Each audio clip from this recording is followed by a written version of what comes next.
అయితే బెల్లం నీళ్ళు ఏమో విడిగా పెట్టుకొని అవి కలలాలి దీని మీద. తర్వాత ఈ కలుపుడు ఏంటంటే 15 రోజులు కలపాలి. అంటే దినం మొత్తం కాదు, పొద్దున ఒకసారి కలిపితే చాలు. అంటే కిందికి మీద కానీ అంటాం కదా, అది లెక్క కలుపుడు అంటే మన లెక్క. సో అట్లా 15 రోజులు కలుపుండి. లేదా మీకు 8 రోజులలో కావాలంటే పొద్దున ఒకసారి సాయంత్రం ఒకసారి చేయండి. రోజుకు 2 పూటలు చేస్తే కూడా మీకు ఫాస్ట్గా అవుతుంది. మీరు కూడా అదే చేస్తారు కదా, మిషన్ పెట్టి ఇప్పుడు మీది అదే లెక్క కదా. టైం తగ్గాలంటే ఏం చేయాలి? తిన్నోళ్ళు తిరగాలి. ఇది తిరగదు కాబట్టి మనం తిప్పాలి, అంతే కదా. సో కాబట్టి డైజెషన్ కావాలి, దీంట్లో పోవాలి, ఎరువు కావాలంటే.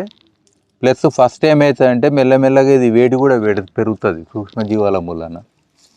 దీని వేడి పెరుగుతుంది, ఓ 2-3 రోజులలో మెల్లగా పెరుగుతుంది. పెరిగి మళ్ళీ తగ్గుతుంది.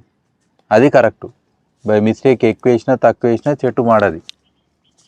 అయితే ఇంట్లో నేను సూక్ష్మజీవాలు వేయాలి. ఏడికేం చేయాలి?